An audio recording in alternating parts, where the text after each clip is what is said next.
Hello students, ఇవాళ మనం article చూసుకున్నట్టయితే ఇండియా యొక్క పేటెంట్స్ ఫైలింగ్ గురించి, ఇండియా యొక్క పేటెంట్ ల్యాండ్స్కేప్ అండ్ దాంతోపాటు యూనివర్సిటీస్ ఎలా ఈ పేటెంట్స్ని ముందుకు తీసుకెళ్తారని చెప్పడం జరిగింది.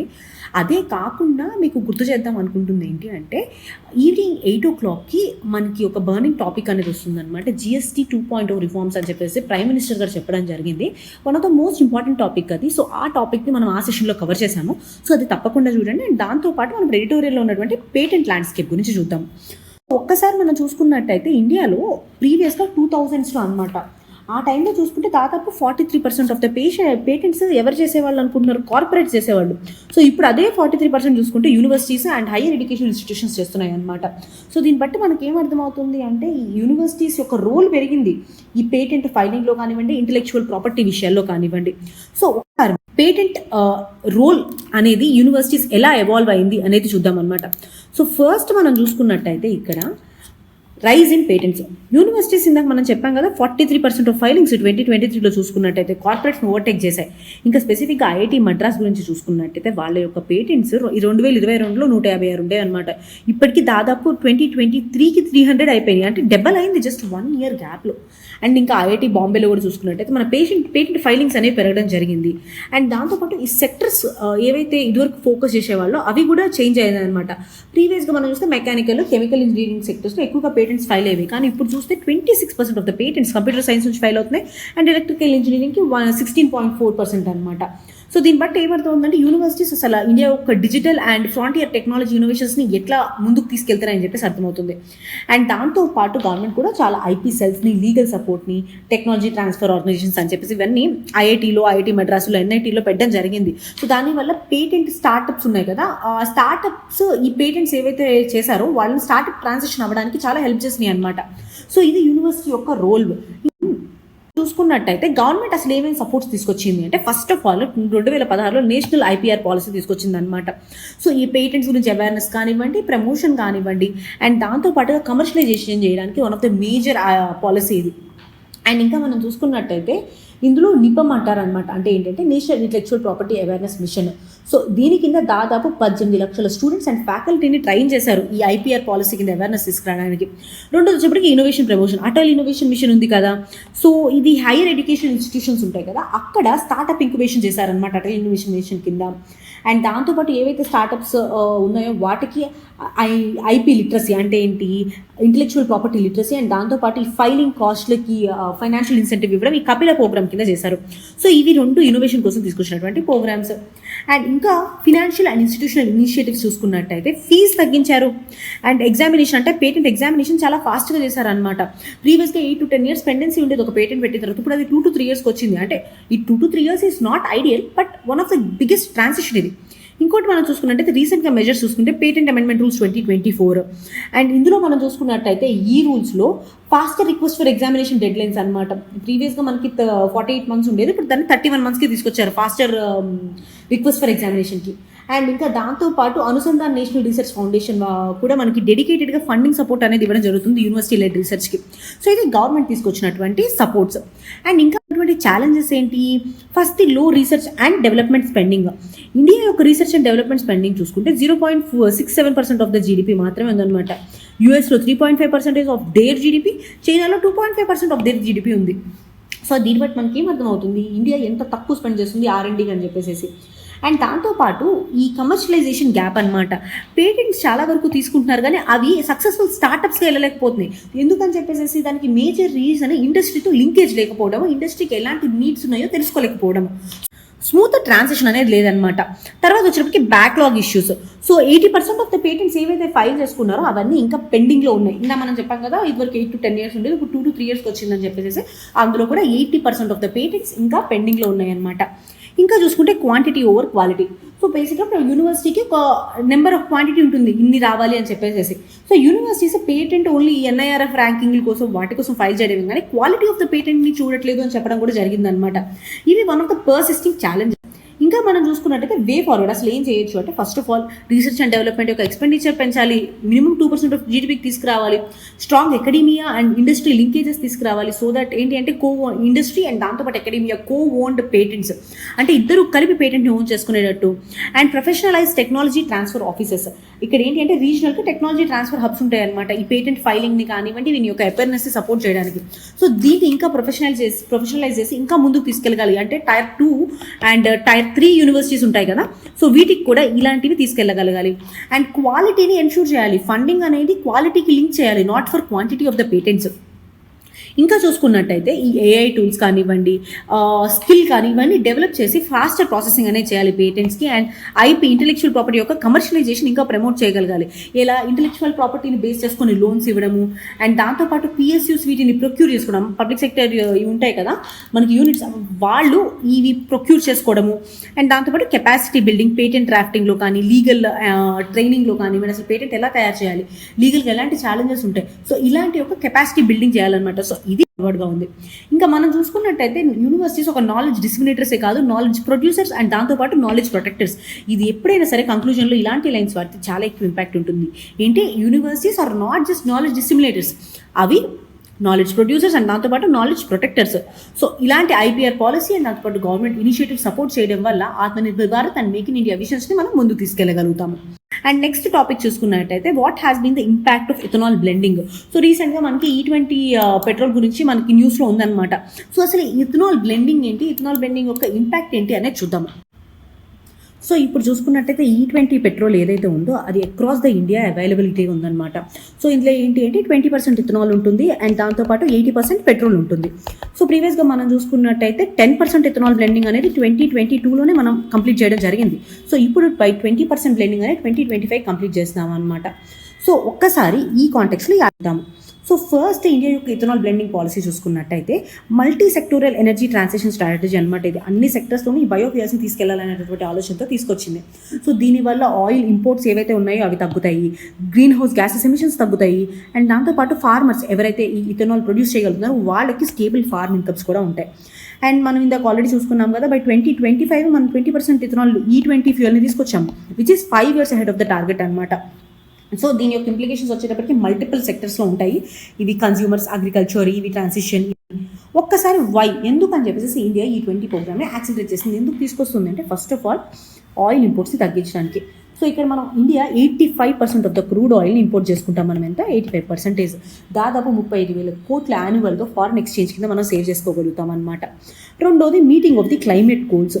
ఇక్కడ per year carbon dioxide 37 metric tons cut చేయగలుగుతాం దీంట్లో. అండ్ దాంతోపాటు COP26లో ఇండియా పంచామృత టార్గెట్ని సెట్ చేసుకుంది. సో 2070 కల్లా నెట్ జీరో కంట్రీ అవుతాము అని చెప్పేసి. సో ఈ క్లైమేట్ అండ్ ఎనర్జీ టార్గెట్స్ ఏవైతే ఉన్నాయో వాటిని సపోర్ట్ చేస్తుంది ఈ E20 పాలసీ. అండ్ అదే కాకుండా రూరల్ ఎకానమీని బూస్ట్ చేస్తుంది. ఎలా బూస్ట్ చేస్తుంది రూరల్ ఎకానమీని అని చూసుకున్నట్టయితే మనకి ఇథనాల్ ప్రొక్యూర్మెంట్ అనేది 38 కోట్లు ఉండేది, ఎప్పుడు 38 crore లీటర్స్ ఉండేది ఎప్పుడు 2013 మధ్యలో. ఇప్పుడు ఎంత అయింది తెలుసా, 500 crore లీటర్స్ అయిందనమాట. సో దీనివల్ల ఫార్మర్స్కి రెమ్యూనరేటివ్ ప్రైసెస్, ఆ రకమైనటువంటి క్రాప్స్ పండించిన వాళ్ళకి ఒక స్టేబుల్ ఇన్కమ్ అనేది ఉంటుంది కదా. అండ్ దాంతోపాటు స్ట్రాటజిక్గా అచీవ్మెంట్ కూడా చెప్పాలి అంటే బై 2030 మనం first of all E20 petrol తీసుకొద్దాం అనుకున్నాం, కానీ 5 years ముందే తీసుకొచ్చాం అనమాట. సో దీనివల్ల స్ట్రాటజిక్గా కూడా టెక్నాలజికల్ కూడా మనకి అచీవ్మెంట్ అనే చెప్పాలి. ఎందుకని సో దీనివల్ల అడ్వాంటేజెస్ ఏంటి అనేది చూద్దాం అనమాట. First of all lower emissions and దాంతోపాటు క్లీన్ ఎయిర్. ఈ ఇథనాల్ బ్లెండ్స్ వాడడం వల్ల గ్రీన్ హౌస్ గ్యాస్ ఎమిషన్స్ ఉంటాయి కదా, వాటి యొక్క లైఫ్ సైకిల్ 19%కి కట్ అవుతుంది. అండ్ దాంతోపాటు కార్బన్ డైఆక్సైడ్ కూడా 30% కట్ అవుతుంది అనమాట E20 కంప్లైంట్ వెహికల్స్ ఉండడం వల్ల. So first of all emissions తగ్గుతాయి అండ్ దాంతోపాటు పర్ఫార్మెన్స్ అనేది పెరుగుతుంది. ఎందుకని చెప్పేసి E20 వెహికల్స్ ఏమున్నాయో వాటికి హయ్యర్ ఆక్టేన్ రేటింగ్ ఉంటుందన్నమాట. సో ఈ ఆక్టేన్ దాదాపు 91 నుంచి 95% వరకు ఉంటుంది ఈ ఫ్లెక్స్ ఫ్యూయల్ కార్స్తో. సో దట్ యాక్సిలరేషన్ అనేది స్మూత్గా ఉంటుంది, కంబషన్లో వచ్చేటటువంటి పార్టికల్స్ తగ్గుతాయి అనమాట. ఇంకోటి వచ్చేటప్పుడు జాబ్ క్రియేషన్ అండ్ దాంతోపాటు రూరల్ డైవర్సిఫికేషన్. FICCI వాళ్ళు ఇచ్చినటువంటి రిపోర్ట్ ప్రకారం 1 crore మ్యాండేట్స్ అనేవి ఈ బయోఫ్యూయల్ ఇన్ఫ్రాస్ట్రక్చర్ డెవలప్ చేయడం వల్ల క్రియేట్ అవుతున్నాయి. అండ్ ఇంకా దాంతోపాటు వేస్ట్ టు ఫ్యూయల్ ఎనర్జీస్ ఉంటాయి కదా. ఫర్ ఎగ్జాంపుల్ పానిపట్లో 2G ఎథనాల్ ప్లాంట్ అనేది పెట్టడం జరిగింది. సో అది 2 లక్షల టన్స్ ఆఫ్ ప్యాడీ స్ట్రా ఉంటుంది కదా, అంటే రైస్కి సంబంధించినటువంటి స్ట్రా. సో అది ఇథనాల్గా కన్వర్ట్ చేస్తుంది అనమాట. సో ఇలా జాబ్ క్రియేషన్, దాంతోపాటు వేస్ట్ టు ఫ్యూయల్ కన్వర్షన్స్ కూడా ఉన్నాయన్నమాట ఈ అడ్వాంటేజెస్ కింద. అట్లానే మనం చూసుకున్నట్టయితే దీని యొక్క ఇంపాక్ట్ ఏంటి అనేది చూద్దాము. First, economic impact. మనం ఆల్రెడీ చెప్పాము, ఫారెన్ ఎక్స్చేంజ్ సేవ్ అవుతుంది, ఫార్మర్ ఇన్కమ్స్ రైజ్ అవుతాయి. ఫెయిర్ అండ్ రెమ్యునరేటివ్ ప్రైసింగ్ కింద, FRP ప్రైసింగ్ కింద దాదాపు 1,20,000 కోట్లు మనం ఫార్మర్స్కి ఇవ్వడం జరిగింది ఫైనాన్షియల్ ఇయర్ 2015 నుంచి చూసుకున్నట్టయితే. మనం కన్స్యూమర్స్ అండ్ వెహికల్ లోన్స్ పరంగా మనకి ఛాలెంజెస్ కూడా ఉన్నాయన్నమాట. ఫస్ట్ అండ్ ఫార్మోస్ట్ వచ్చేటప్పటికి రెసిస్టెన్స్ మనం చూసుకున్నట్టయితే E20 పెట్రోల్ ఓన్లీ 12% మాత్రమే సపోర్ట్ చేశారనమాట. అండ్ ఇంకా మనం చూసుకున్నట్టయితే చాలా మంది దీన్ని అపోజ్ చేయడం కూడా జరిగింది, ఎందుకంటే హై మెయింటెనెన్స్ అని, మైలేజ్ లాస్ అని. బట్ ఫ్యాక్చువల్గా చూసుకుంటే అంత మెయింటెనెన్స్ ఏమీ కాదు, మైలేజ్ లాస్ కూడా చాలా తక్కువగానే ఉంటుంది. And next, technical issues. Hero MotoCorp వాళ్ళు అడ్మిట్ చేసింది ఏంటి అంటే, ఓల్డర్ వెహికల్స్కి చిన్న రబ్బర్స్, ఎలాస్టోమర్స్, ప్లాస్టిక్స్ ఏవైతే ఉంటాయో ఆ వెహికల్లో అవి రీప్లేస్ చేయాల్సి వస్తుందంట E20 పెట్రోల్ వాడాలి అంటే. సో దానివల్ల ఓనర్ మీద ఆ ఫైనాన్షియల్ బర్డెన్ అనేది ఉంటుంది కదా. సో అదొక టెక్నికల్ ఇష్యూ వల్ల కూడా వాళ్ళు ఇంకా యాక్సెప్ట్ చేయట్లేదు. అండ్ దాంతోపాటు మైలేజ్ పెనాలిటీ. సో స్టడీస్ ఏం చెప్తున్నాయంటే, దాదాపు ఈ ఫ్యూయల్ ఎఫిషియన్సీ అనేది 3 to 7% డ్రాప్ అవుతుందంట ఓల్డర్ వెహికల్స్లో compare to that of newer E20 compliant vehicles. So ఇక్కడ మైలేజ్ యొక్క లాస్ ఆర్ మైలేజ్ పెనాలిటీ అని పిలుస్తారు. సో దీనివల్ల కూడా చాలామంది దీన్ని తీసుకోవట్లేదు. అండ్ ఇంకా మనం అగ్రికల్చర్ అండ్ ఎన్వైర్న్మెంట్ పరంగా చూసుకున్నట్టయితే, వాటర్ స్ట్రెస్. ఈ షుగర్ కేన్ ఏదైతే పండిస్తున్నామో మనం ఎథనాల్ కోసం అని చెప్పేసి దాదాపు 60 to 70 tons ఆఫ్ వాటర్ అనేది కావాల్సి వస్తుంది అనమాట షుగర్ కేన్కి. అండ్ దాంతోపాటు దీనివల్ల 30% ఆఫ్ ఇండియాస్ ల్యాండ్ ఆల్రెడీ డిగ్రేడెడ్గా ఉంది. Land degradation one of the major impact. And ఇంకా మనకి food versus fuel debate. Food corporation of India నీ ఎథనాల్ కోసం అని చెప్పేసి దాదాపు 5.2 మెట్రిక్ టన్స్ డైవర్ట్ చేసింది అనమాట. సో అంతే కాకుండా 22% ఆఫ్ కేన్ ఎథనాల్కి వెళ్ళిపోవడం వల్ల 2023కి ఫ్యూచర్లో రిస్క్ అనేది ఉండే అవకాశం ఉందని OECD స్టడీ చెప్తుంది. సో ఇది అగ్రికల్చర్ మరియు ఎన్వైర్న్మెంట్ మీద ఉన్నటువంటి ఇంపాక్ట్స్. అండ్ జియోపాలిటికల్గా మనం చూసుకున్నట్టయితే US ఇథనాల్ ఇంపోర్ట్ రెస్ట్రిక్షన్స్ ఏవైతే ఉన్నాయో అవి సిగ్నిఫికెంట్ ట్రేడ్ బ్యారియర్ అని చెప్పడం జరిగింది. అండ్ దాంతోపాటు వరల్డ్ ట్రేడ్ ఆర్గనైజేషన్ ఉంది కదా, వాళ్ళు over cane subsidies and ethanol incentives ఏవైతే ఉన్నాయో వాళ్ళ మీద డిస్ప్యూట్స్ కూడా ఆల్రెడీ మనం నడుస్తూనే ఉన్నాయి. అండ్ దాంతోపాటు EV అండ్ ఇథనాల్ ట్రాన్సిషన్ ఏదైతే ఉందో మనం చూసుకున్నట్టయితే, ఇథనాల్ వచ్చేటప్పటికి ఈ డీకార్బనైజేషన్ టూల్ లాగా పనిచేస్తుంది అనమాట. ఇండియా యొక్క ఈ ఇంటర్నల్ కంబషన్ ఇంజిన్ ఫ్లీట్ ఉంది కదా, దీని యొక్క డీకార్బనైజేషన్కి ఇథనాల్ అనేది మేజర్ రోల్ ప్లే చేస్తుంది. అండ్ EV పొటెన్షియల్ మనం చూసుకున్నట్టయితే, బీజింగ్ దాదాపు 40% PM 2.5 ఎమిషన్స్ని EV అడాప్షన్ వల్ల కట్ చేసింది అనమాట. సో ఓవరాల్గా డీకార్బనైజేషన్కి అండ్ EV ప్రమోషన్కి బాగా హెల్ప్ అవుతుంది ఈ ఇథనాల్. అండ్ దీంతో పాటు మనం ఒకసారి ఛాలెంజెస్ కనుక చూసుకున్నట్టయితే, ఫస్ట్ది కన్స్యూమర్ యొక్క పుష్ బ్యాక్. మనం ఆల్రెడీ చెప్పాం కదా, consumers are reluctant to take this. ఎందుకని చెప్పేసి ఇవి ఎలాస్టోమర్స్ చిన్న చిన్నవి మార్చాల్సి వస్తుంది. అండ్ దాంతోపాటు ఫైనాన్షియల్ బర్డెన్ ఉంటుంది, మైలేజ్ తగ్గుతుంది అనే ఉద్దేశంతో. అండ్ దాంతోపాటు ఇంకోటి ఏంటంటే, ఫ్లెక్స్ ఫ్యూయల్ వెహికల్స్ లేకపోవడము. ఇక్కడ బ్రెజిల్లో 80% ఆఫ్ ద వెహికల్స్ ఏవైతే ఉంటాయో అవన్నీ ఫ్లెక్స్ ఫ్యూయల్ వెహికల్స్ అనమాట. అంటే డిఫరెంట్ ఫ్యూయల్స్ వాడుకునే అవకాశం ఉంటుంది. సో ఇక్కడ ఇండియాలో ఫ్లెక్స్ ఫ్యూయల్స్ లేకపోవడము. అండ్ ఇంకొకటి వచ్చి ఫీడ్ స్టాక్ స్ట్రెస్. అంటే ఇప్పుడు ఏదైతే మనం షుగర్ కేన్ తీసుకుంటున్నామో, షుగర్ కేన్ దాదాపు 60 నుంచి 70 tons ఆఫ్ వాటర్ తీసుకుంటుంది. అంటే 1 ton ఆఫ్ కేన్ రావాలి అంటే. సో ఓవరాల్గా గ్రౌండ్ వాటర్ డిక్లైన్, ఈ కేన్ ఏరియాస్ ఉన్నటువంటి బెల్ట్స్ ఉంటాయి కదా, రీజన్స్, సో అక్కడ గ్రౌండ్ వాటర్ డిక్లైన్ అనేది గమనించవచ్చు. And food corporation of India యొక్క రైస్ డైరెక్షన్ గురించి కూడా మనం మాట్లాడుకున్నాము. సో దీనివల్ల ఫీడ్ స్టాక్ అంటే ఫుడ్ మీద స్ట్రెస్ వస్తుంది అనేటటువంటి అవకాశం ఉంది. అండ్ ఇంకోటి వచ్చేటికి ట్రేడ్ అండ్ జియో పాలిటిక్స్ పరంగా కూడా మనం చూసుకున్నాం అనమాట. US ఇది ఒక సిగ్నిఫికెంట్ ట్రేడ్ బ్యారియర్ అని చెప్పింది. అట్లానే EV యొక్క ట్రాన్సిషన్ డైలమా కూడా మనం చూసాం. ఏంటిది? EV షేర్ మనం చూసుకున్నట్టయితే, ఈ ఇథనాల్ వల్ల EVs యొక్క షేర్ అనేది పెరిగింది. అండ్ దాంతోపాటు ఇక EVs మీద ఓన్లీ ఇథనాల్ మీదే కాదు కదా, కొన్ని వేరే కంట్రీస్ మీద కూడా డిపెండ్ అవ్వాల్సి ఉంటుంది EV కాంపోనెంట్స్ కోసం అని చెప్పేసి.